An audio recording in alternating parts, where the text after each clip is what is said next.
Holiday BeagleCast episode recap 2024. What's going on in 2025? Who knows? A lot. A whole lot. No one knows. No, we don't know. So we know it's a lot. Eventful year. What's been going on? We there's been a lot of things going on. A lot of things still in the pipeline. Beagle YI was the big new board launch this year. Every other board's chugging along. The year of AI. Do we want to start? Yeah, it's the year of AI. So let's talk about that. Where's Beagle Y at? Robert, you said mainline support. Yep, there's mainline support. I think Andrew Davis was just pushing the remote proc updates. So I think in 6.14 we'll probably have remote proc. But yeah, 6.13 should be bootable. No display yet, no PCIe, but the board boots. And the Wi-Fi driver hasn't been pushed mainline yet to CC33X. So no, the YAY is in pretty good shape on mainline for out of the box. Yep, and DSS support I've confirmed is a priority for mainline and TI Q1. Yeah, someone retired from TI, so it's taking a bit for someone to jump in the new role. I'm excited about all this stuff that's been going on around the R5. The R5s, right? There's 3 R5 subsystems in Beagle Y, and it seems like a lot of people have kind of taken off doing development the R5s on Beagle Y. Right? I think there's also been some fun activity in people getting C7 code.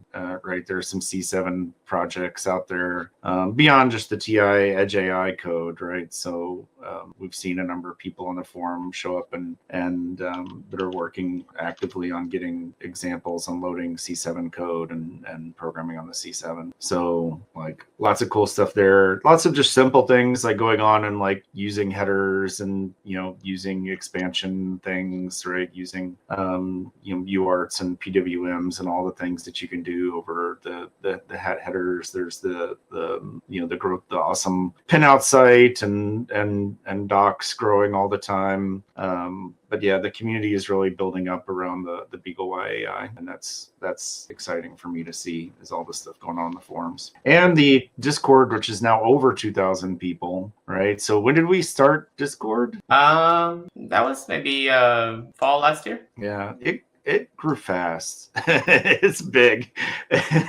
I'm glad. I know you're still a skeptic. I hate Discord. No, I'm not a skeptic. I hate it. Like that. There's a difference between being like I don't know how I feel or I don't know. Right? No, I absolutely hate it. But it has critical mass. So woo. It's like the honey buns of software or something, or it's like we all know it's bad for us, but we still eat it every once in a while. Yeah, yeah.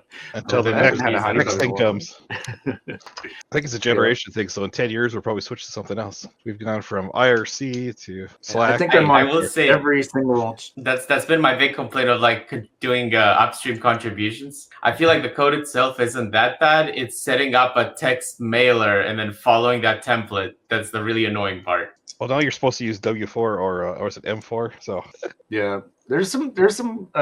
Did we get that as we did get that as like in our docs, didn't we? The instructions on using W4. Did we? Was that not a docs entry? I don't think I've seen it, but I'd like to. No, but I've seen a lot of upstream committer or maintainers push back and say, "Hey, please set up W4." So it's more of a requirement that's starting to come down. It just make your life easier. So it's a little bit of a little bit of a learning. But if you have to learn how to do it right anyway, might as well just use something that's going to guide you down that path. So yeah, and along the lines of Beagle Y, I was gonna say my favorite thing has been playing around with all the accessories, especially all the PCIe hats. That's the C Dual M.2 hat, which has that PCIe bridge, which is fun, so you can do multiple devices. And for the most part, everything just kind of works, which is great. So I've done 2.5 gig and NVMe on one board. So yeah, it's fun. I mean, the throughput's kind of there. And then there's pinout that I've only recently started re-updating again because I haven't had a chance to touch in a while. But that's also holiday updated, so it's got the Beagle Elf now. It's holiday updated. I got it. So no, it's just the logo icon. Oh, I love it. Shoot more And of that. yeah, we're gonna update that in the coming weeks. That's gonna be my Christmas plans for side stuff. I'm surprised how many people use it though. So I'm glad people are. It looks like nothing was horribly broken about it, so people have been able to use it for actually figuring out device tree changes, things like that. I reference it all the time, honestly. Like because Beagle Y has become my kind of go-to in kind of day-to-day automation targeting things, right? So, I guess a little bit of eating your own dog food, right? But I've used it in testing other boards. It's nice to have some extra USB ports, right? So doing some things where I need different audio things to audio exercise, right? I want some controlled environment for audio. So I've been doing some things that way, and just like some really tightly timed GPIOs for events. So it's been kind of trivial, easy, for me to do stuff with. So it's kind of become my go-to. It's honestly fun, especially when things work out of the box. Lots of stuff going on with the imager, right? I know that people might be a little disappointed in seeing the progress specifically around my work with the fork of the RPi imager. But there's a lot of work going on from the native from scratch implementation in Rust. A lot of new features in the Rust version of the imager. So at this point, I think killing the fork might be the best thing to do, and just focus our energy back on the grounds up version, because it's looking nice. I don't know how much you've used it. If you used the Rust version now? I've only used it once, like 3 weeks ago, I want to say. But yes, it's nice. It's performant. Mm-hmm. Yep. I think there's a little bit to do in terms of getting the on-stream distro, the web-based distro loading, and getting kind of the metadata set up there, right? But the fact that it's got some extra flashing utilities, right? So you can program the CC1352. And there's work on getting the MSP 430 on there as well, right? Is it 430, right? The 430 would be on Freedom, and then the M0 would be on Pocket Beagle. Yeah. So I don't know that he's worked on the M0 yet, but I think that's going to come really quick, right? So the M0 is going to be easy. I can help him with that. I don't know Rust, but I can try to talk to him about it. The process itself is simple. Yeah. So I like having it unified. I think we need to I think focusing the effort there, making sure the command line stuff works nicely as well. Starting to ship that in the software images as well would be cool. And we can just rename it to Unit Flash, right? Oh, I don't think anybody's going to get that. No, TI has a software tool called Unit Flash that, various opinions on it, but it's the joke of, you create the one thing. Yeah. No, but it's great. It's going to be great once it's up. Yeah. Yeah. Well, you can easily get it today, and I think we'll push it out a little more into again, the main use as soon as just a couple more features are done, mainly the fetching the online distro, aligning the metadata, right? So we may move away from real compatibility with the RPi metadata, which I don't think buys us a lot anyway. So yeah, and then I guess that's a lot of Beagle Y. Beagle Play still very much alive and well. Actually, news from mine, it finally went down after a year and a half of running. And the only reason is because I was moving around my home networking switches stuff, because I updated to 10 gig, and I unplugged the Play for a little bit, and I realized, all my home automation stuff went down, all my Matter stuff went down. I forgot it was actually running as the controller still, even though I migrated most stuff to a dedicated server. And so plugged it back in, back up, but it did reset my counter, unfortunately. I haven't looked at how big the biggest counter we have, because we started that forum thread when we talked about it here, and I saw people did contribute some rather long uptimes to it. So I'm gonna have to search for that. I feel like I need some of those, I need a battery backup for it, and just make sure just for the counter. The average of the people that returned it back was 350 days. Hey, Anderson and Santander looks like full dress. Look at that. It's like someone planned ahead. He's bringing gifts of Zephyr. That's right. Yeah. So the AI64, has that landed upstream now? Yep. In Zephyr. Okay. Sorry, I was messing with my audio. Was that question directed to me? Yeah, Andrew. I think I was. Because I think your patches for AI64 and Zephyr have actually They landed are upstream now. Yes. So- And then it moved right on to the BeagleY, which is now also just sitting. But yeah. So we got A64, a couple of the R5 cores. I've still got patches. Going to send at some point for all the rest of the cores because I think it's like 6 R5 cores, so you're gonna get a lot of Zephyr out of that. So we're ready for that. Awesome. And the Beagle Federico's Play joining chat stuff. as well. Happy holidays. Sorry, I'm covering chat. Oh. So the Beagle Play stuff, I think, has already landed upstream, but not all of it, right? So I think the M4 stuff might. I don't think the M4 stuff is mainline Zephyr yet, but the CC1352 M4 is, right? So the CC1352 is there. So lots and lots of mainline support for Zephyr, right? I think there's now 4 boards inside the Zephyr mainline, 4 Beagles in the Zephyr mainline. So the Beagle Connect Freedom, Beagle Play, the AI64, and the Beagle 5 Fire, right, all have mainline Zephyr support. And for the Fire, it's both the U54 cores and the E51. I don't know, the boot core. So what point can we have an all Zephyr build from the R5, the M4, the A53s, the DSPs for a BeagleY AI? Yeah, any of the boards, a full Zephyr build. It's already there for Fire, for Beagle 5 Fire. You already have an all Zephyr, right? Do we not also have an A53 target? Yeah, it does. Yeah, so, but it can be there for Beagle Play, right? It can be there for Beagle Play, but it's not. We haven't yet pushed it. We've got patches for the A53s. That's also a really nice Zephyr target that you're holding in your hand there. I mean, part of the question is, does Zephyr has remote proc to load the firmware onto other Zephyr devices? That is actually in the works, yes. Okay, so yeah, I mean, someday, I'm looking forward to the day we can have a full Zephyr build. So no Linux, no other OSs, Zephyr on every core, Zephyr load everything. Just to, you have a situation where you have 5 different architectures all on one board. Play would probably be there. Could be there before BeagleY AI. Yeah.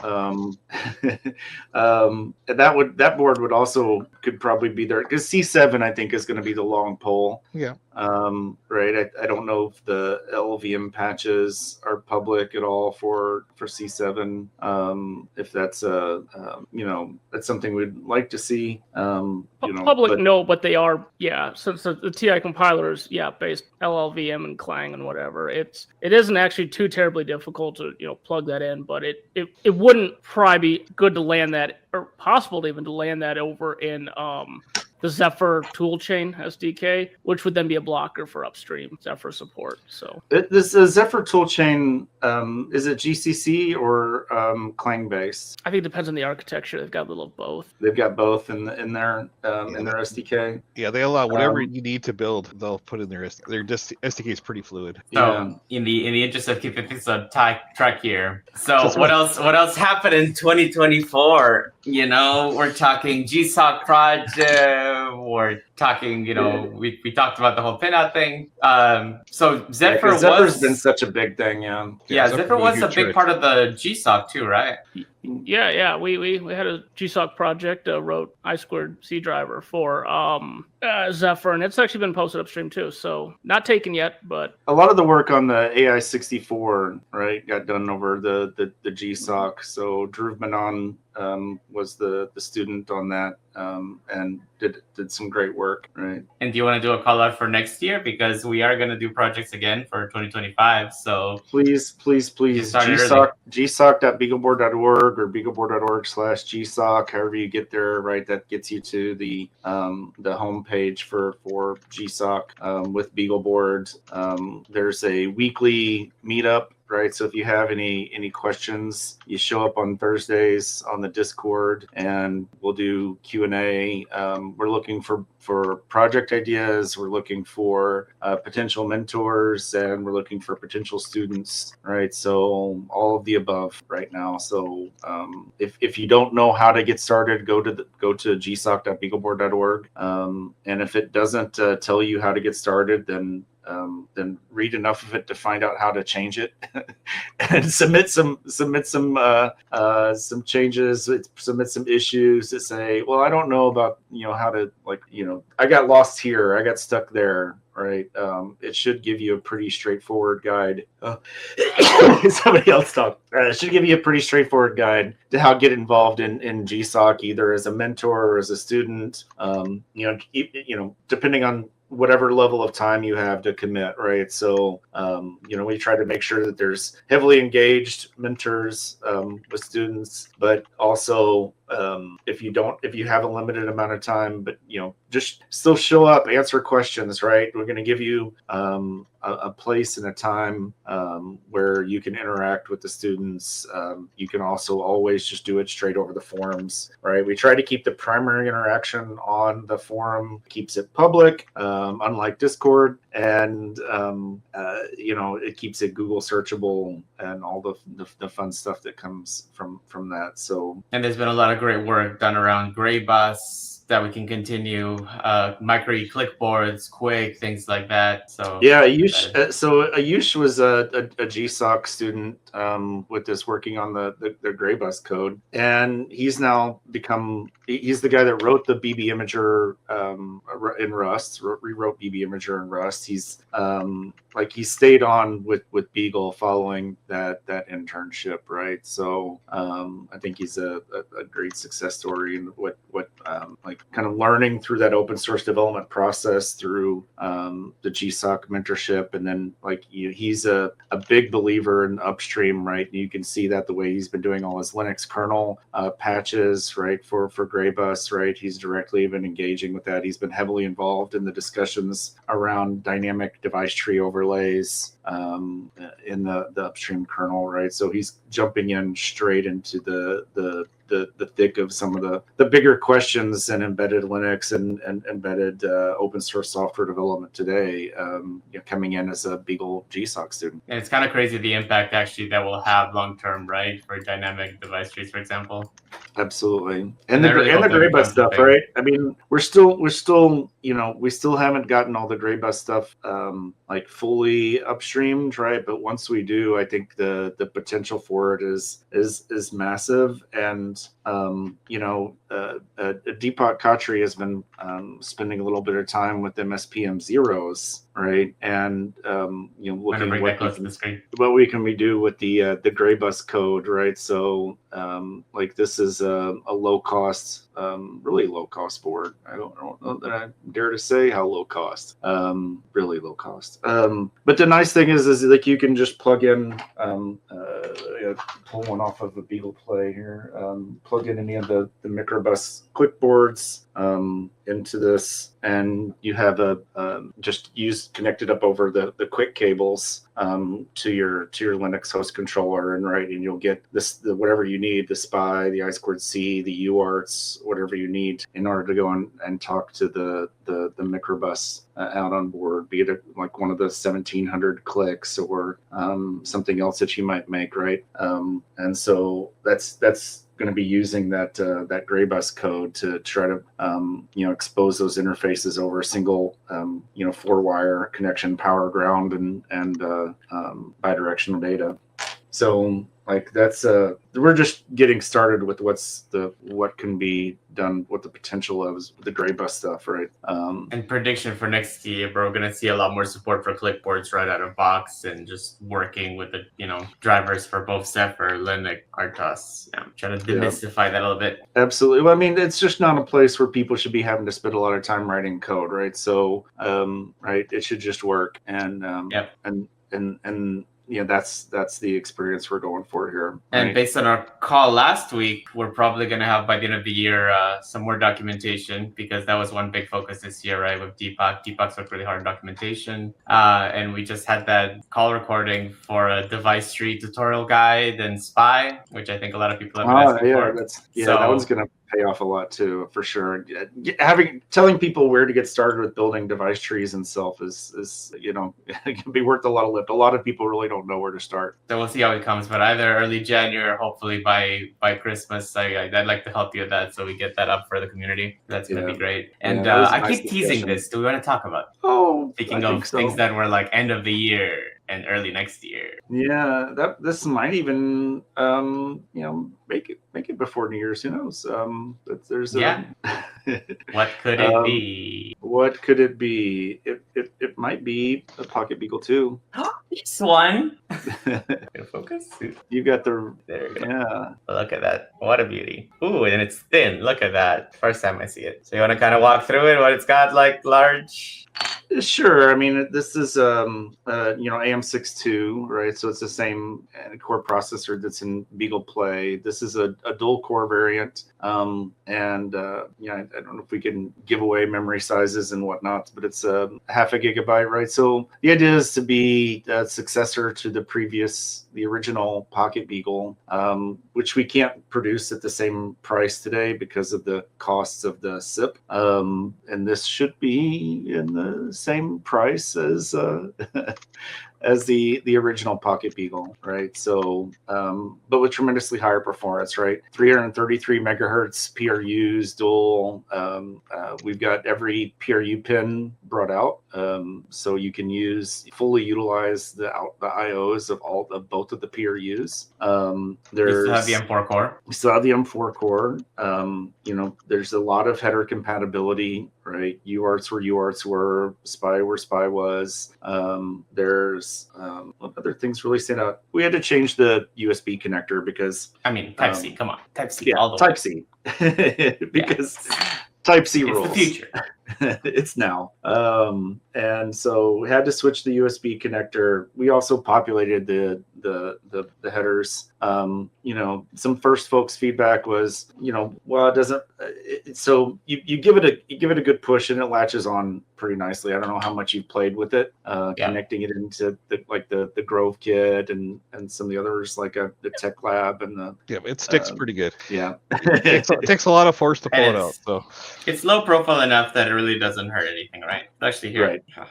So OG new one probably. Yeah, the micro SD card connection did go down beneath. We've got it sitting relatively flat underneath there, and there's a debug connector now, so that it's separate from the headers. You can use the debug probe to work with the console directly. Yeah, so that's still the Pi debug probe connector, same as BeagleY. Yeah. Don't know if I should mention things we specifically missed. It would have been nice to have the quick on here for the connecting to Zepto, but there's only so much space. It's okay. You still have all your headers, right? And you still have one of the USB ports pinned out to the header as well, so you could get a second USB port out. And it is nice and thin, so I know it's single-sided now. It's not through hole like it used to be for the headers, but honestly, I don't think that's a big deal. And it's still really flexible, right? So you just populate your low-profile or full-size headers on your carrier board, and you're fine. They're still compatible. You can see I have the Eclat kit here, and it'll just kind of fit, right? So. Yep. And I thought it was more important to be to work with the pin headers than it was to be able to be soldered down, right? So that simpler initial experience, right, really drove the decision on the headers. What's that, Andrew?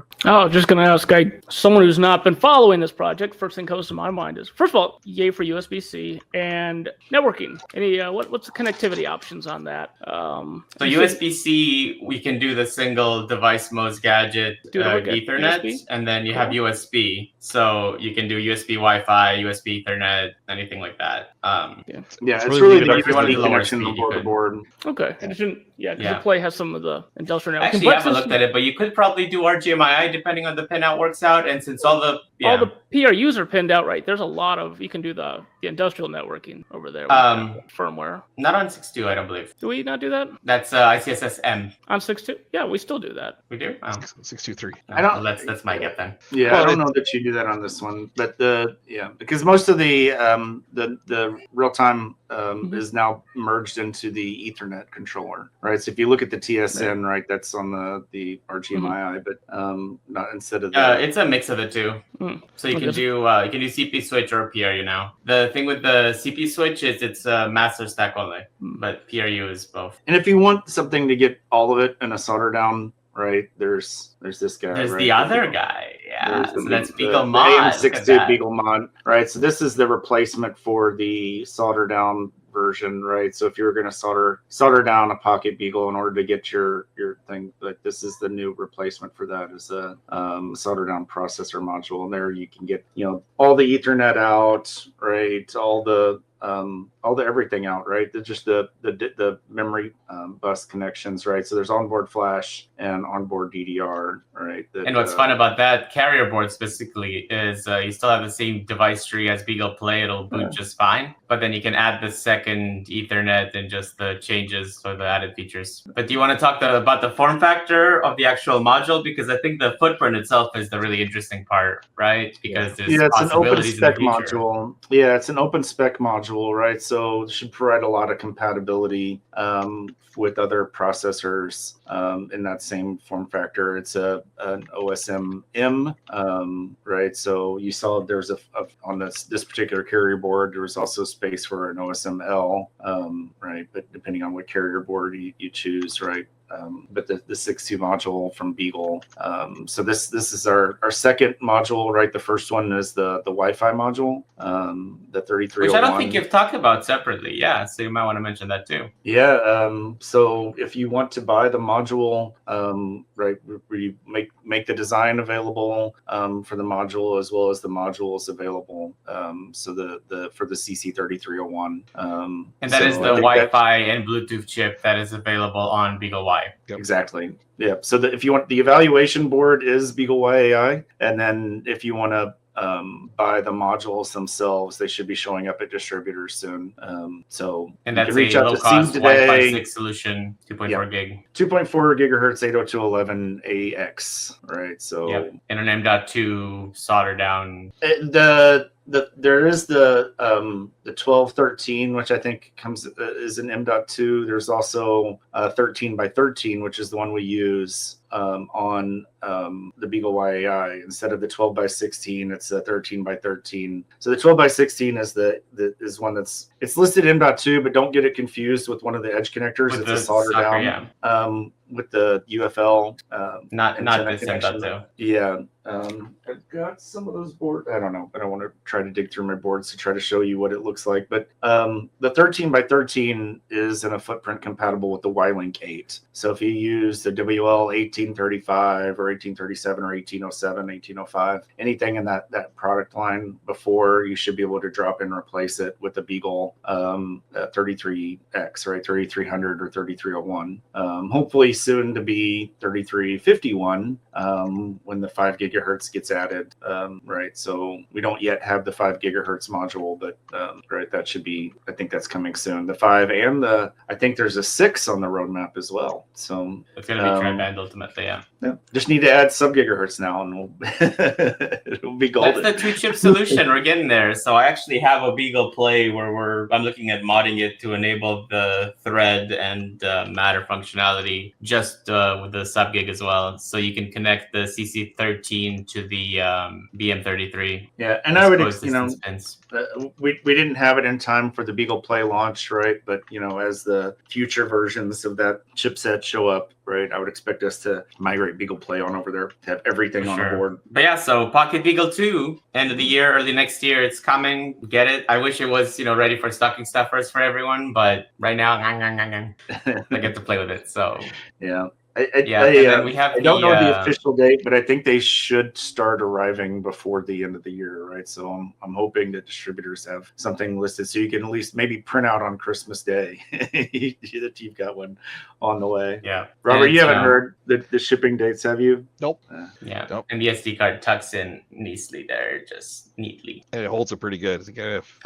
Yeah. You have to have good fingers to pull it out. I did it. So I'm very excited for this. Actually, I'm trying to think of places to put it in now. I think a lot of robotics applications that I can think of to play with. We still talked about doing a possible Beagle around the globe boat race or autonomous boat. Oh yeah. So, that would be a good one for it. 2 of these redundant? I don't know. I haven't talked to my friends at NASA recently, so but rover. No. These aren't the radiation hardened parts. Sorry, no Mars rovers. It's just redundancies. I like if BeagleBone Black has been used in satellite Space. networks. I think that Pocket Beagle 2 would work pretty well. I might misquote on this one, but I think what NASA does, even on the ISS, is they just keep shipping more and more laptops because they just assume they'll die within a certain amount of time. So it's just, they just accept the failure rate. Probably a lot cheaper than radiation hard. Yeah. The Beagle 5 Fire, bring it up again, but that one seems to be used in a lot of aerospace projects right now, right? So that seems to be one of its focal points. Yeah, the big thing we're working on that is transitioning to the 6.6 kernel. And yeah, the biggest thing was Ubuntu pulled Lunar. There's a rumor that the Beagle 5 Fire was used for testing, at least, on a future generation ARM thing from a U.S. neighbor space agency, maybe. ARM thing? Like not advanced Like or Acorn RISC machines? Okay. No. ARM thing. Like actual ARM. Well, there is an ARM on it, Yeah. There is one ARM core on that. They snuck it in. But, that's all rumors. That sounds like a good rumor. Yeah, some takeaway from open source, because that was another thing that happened. We went to open source. That was really great. A lot of conferences, Embedded World North America. So that's probably going to be in the upcoming mailing list, right? But we had the Beagle Stash demo. That was a lot of fun. Yeah, thank you very much for that enclosure. That was an awesome demo. I love bringing back Beagle Stash, and just the nice little using the DSI display kind of made things easy-ish, right?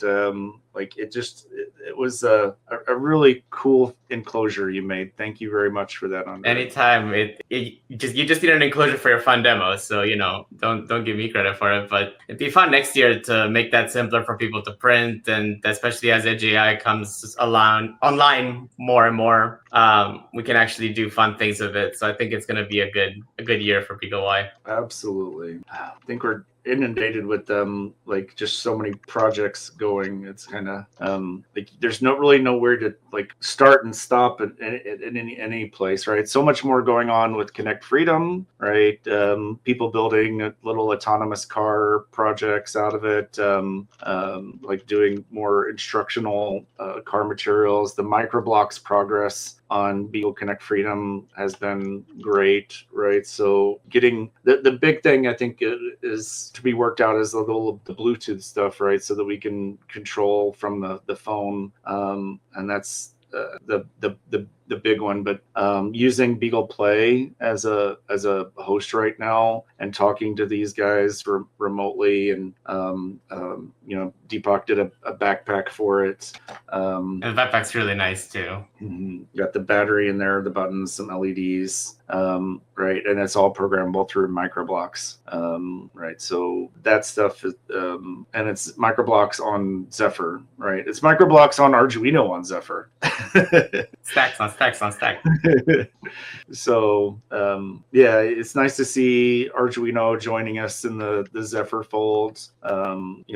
It's really a great focus for Beagle to be moving Zephyr forward. I'm excited to see where that goes. I think there's finally interest from both TI and every other major silicon vendor to actually step in now. So from everything I can see, at least it looks like Zephyr has a bright future. I was one of the skeptics, I'll be honest. That was because I saw Nordic pushing for it, and I thought, well, it's great. I see people are excited about it, but I'm not seeing like actual pull from industry or anybody actually documenting it very well. But call me wrong, because this past quarter at least, like we've seen a lot of new stuff. So exciting. Awesome. I do have to say I'm actively bullied every time I go to Costco, so I try to avoid it now because they have little Tesla Roadster, and every time I see one, I think of Beagle Connect Freedom, and I'm like, I've resisted though. Beagle car revival.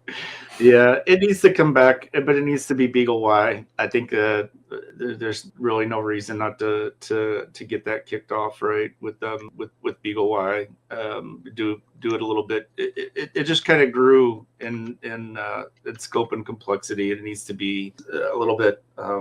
A little more focused, I think, a little more scalable, a little more low cost, right? And push the Beagle car across the finish line. Yeah, I think that's what I think you look forward to in 2025. That, some ROS. Especially since it's so easy to get a chassis. That was always the biggest problem with the Beagle car. But yeah, now you have almost too many choices. you mean not enough. Yeah. There's that certain company we talked to that does have a robot dog included. So we just need a good paint job for it. Animatronic Boris isn't real. Meanwhile, animatronic Boris. So yeah, what else do we have? What else do you guys want to cover?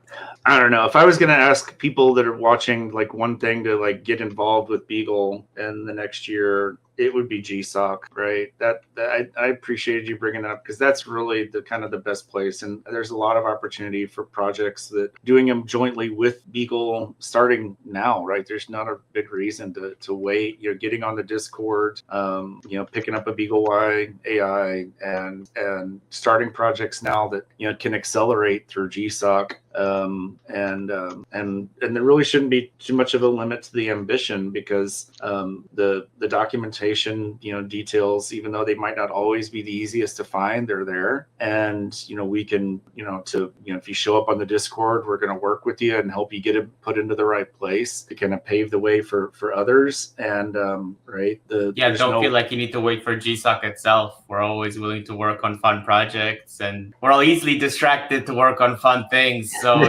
depending on the pitch, you might find you get more support than you expect. That's 100% the truth. Just a little, because I know I've thought, I'm like, there goes my day when someone messaged me. So easy for me to spin off on that again. But show up, think GSOC, think like what sort of things you can do that you want, a student helping you out on over the summer, or that you want to be a student helping out on, like things that are going to pave the way for others, and just sound fun to participate in. And show up on our Discord and let's get started. And don't worry about the depth and complexity, right? Because there's enough information there, right? If we're going to do C7000, or GPU, there's so much work going on in upstream GPU support and open source drivers, right? There's GPU sort of opportunities, hosting those firmware images and other operating systems, right? It's not the lack of information, right? That's just a lack of time. It's just a lack of time. Yeah, 100%. You can do almost anything you want to do. Yeah, I know. I started going through a little bit of the documentation that Imagination has put out on those firmware images, and I was just blown away how much is there, right? You just need some time and focus. And we can coalesce a project together with some students and make some amazing things happen. Well, and I guess with that being said, just thank you for everyone in the community who's been bearing through with us on everything. We've had a lot of exciting launches. We had some rough bits here and there, then people have put up through and helped, and a lot of people have stepped in to contribute. We're grateful for that. And we want to keep the excitement going, keep releasing cool products, keep updating the ones we already have, adding new features. Again, Robert, Jason, Andrew, Nishant, everyone else, thank you guys so much for all the help. It's been a lot of fun working with you. So hopefully we just keep growing. We keep doing all the fun stuff we do. It's been exciting. More conferences, more boards, buy a Pocket Beagle 2 that comes out. And we'll keep the combo going, get more friends in, get more projects. Sky's the limit. So happy holidays, everyone. And I guess, Jason, I'll let you take it away. Oh, happy holidays. I think you did a great job, Andrei. See ya.